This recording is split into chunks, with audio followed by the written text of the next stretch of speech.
अंबिकापुर के PG college ground में बिरसा मुंडा जयंती के अवसर पर आयोजित जनजातीय गौरव दिवस के समापन समारोह में राष्ट्रपति द्रौपदी मुर्मू मुख्य अतिथि के रूप में शामिल हुई।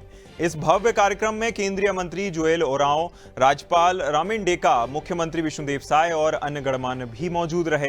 इस दौरान राष्ट्रपति मुर्मू ने महिलाओं को समाज की धरोहर बताते हुए कहा कि महिलाएं आगे बढ़ेंगी तभी समाज और देश का विकास संभव होगा। उन्होंने आदिवासी संस्कृति को संरक्षित करने और बढ़ावा देने की आवश्यकता पर जोर दिया। राष्ट्रपति ने आदिवासी युवाओं को सम्मानित किया और बिरसा मुंडा जयंती के अवसर पर परंपरागत वेद्यों और देवस्थलों से जुड़ी योजनाओं का भी उद्घाटन किया। वहीं सीएम साय ने आदिवासियों के घरों तक बिजली पहुंचाने, बस्तर में नक्सलवाद की कमर तोड़ने और राशन वितरण जैसी उपलब्धियों का उल्लेख किया। राज्यपाल रामिन डेका ने बिरसा मुंडा को महान वीर बताते हुए उन्हें याद किया। इस दौरान राष्ट्रपति द्रौपदी मुर्मू ने कहा कि आदिवासी संस्कृति की सुंदरता और महत्व को बनाए रखना बेहद जरूरी है। उन्होंने छत्तीसगढ़, उड़ीसा और झारखंड के जनजाति समाज की पुरानी दोस्ती और सांस्कृतिक संबंधों की सराहना की। उन्होंने बताया कि 15 से 20 नवंबर तक व्यापक स्तर पर जनजातीय गौरव दिवस मनाया गया, जिसने आदिवासी समाज के योगदान और संस्कृति को उजागर किया है।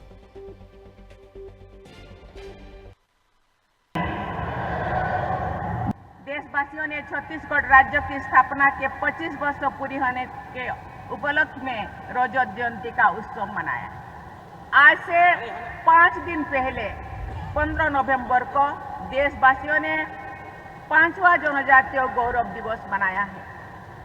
उस पावन अवसर पर पूर्ववर्ती संसद भवन यानी संविधान भवन के परिसर में स्थित धरती आबा भगवान बिरसा मुंडा की प्रतिमा पर पुष्पांजलि अर्पित करने का परम सौभाग्य मुझे मिला।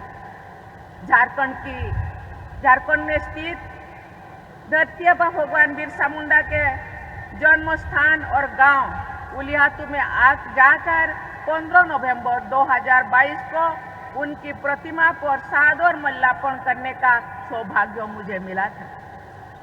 वो अनुभव मेरे जीवन की अमूल्य स्मृतियों में सदा के लिए अंकित थे।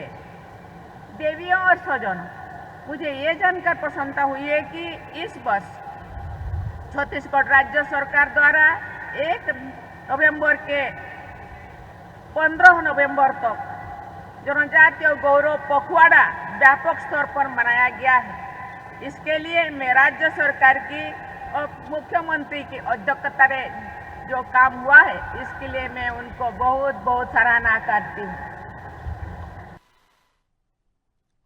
और ज्यादा जानकारी के लिए हमारे साथ कुलभूषण सहयोगी रायपुर से जुड़ गए हैं। कुलभूषण, देखिए, ऐसे समय में जब एक तरफ सबसे ज्यादा दुर्दांत नक्सली जो कि उन्हीं आदिवासियों को जो है सुख सुविधाओं से दूर रखता था, जिन आदिवासियों के गौरव का दिवस मनाया जा रहा है, और दूसरी तरफ आदिवासी राष्ट्रपति का उसी छत्तीसगढ़ की धरती पर आकर आदिवासी गौरव दिवस में शामिल होना, यह कितनी बड़ी बात छत्तीसगढ़ के लिए? यकीनन तौर पर एक लंबा समय है, लंबा वर्ष हो चुका है आदिवासियों को मूल धारा से जुड़े हुए, और उन आदिवासियों को देखिए समझना ज्यादा जरूरी है। ना सिर्फ उनको मूल धारा से जोड़ना, बल्कि आदिवासी संस्कृति जो है उसको समझना ज्यादा जरूरी है कि आखिर क्यों आदिवासी अपने जंगल, अपनी जाति, अपने संप्रदाय के लिए या फिर अपनी संस्कृति के लिए इतने आगे क्यों रहते हैं, उनको प्रथम तौर पर क्यों रखते हैं।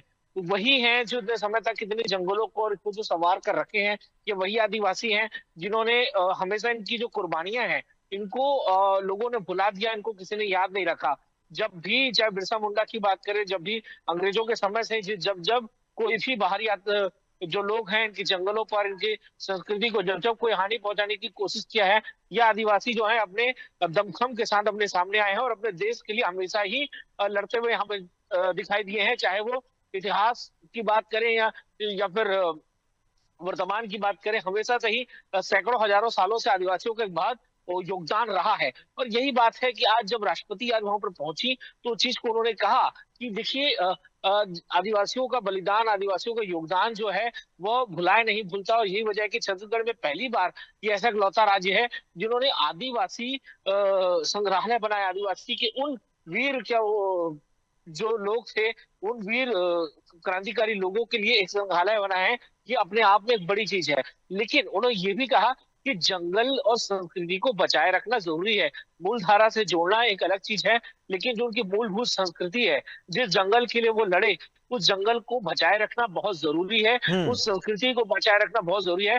तभी किसी देश को आगे बढ़ाया जा सकता है, अगर वो अपने मूलभूत संस्कृति, अपने मूलभूत चीजों को अगर बचा लेता है तो काफी बड़ी बात जो है आज द्रौपदी मुर्मू ने यहाँ पर कही है। और यकीनन तौर पर सभी, देखिए छत्तीसगढ़ सरकार उन्हीं चीजों को लेकर चल रही है। हालांकि अब आदिवासियों तक तो सुविधाएं पहुंच रही है, यही बिल्कुल, कहीं ना कहीं जिस तरह से आदिवासियों को मुख्य धारा से जोड़ने के लिए सरकार लगातार उनके लिए पुनर्वास नीति भी चला रही है, नक्सलियों को सरेंडर करने के लिए गुहार लगा रही है, और दूसरी तरफ इस तरह जो विकास की योजनाएं हैं वे भी पहुंचाने का प्रयास लगातार किया जा रहा है। ये अपने आप में बताता है कि सरकार किस तरह से आदिवासियों के उत्थान के लिए काम कर रही है। तमाम जानकारी के लिए बहुत शुक्रिया कुलभूषण।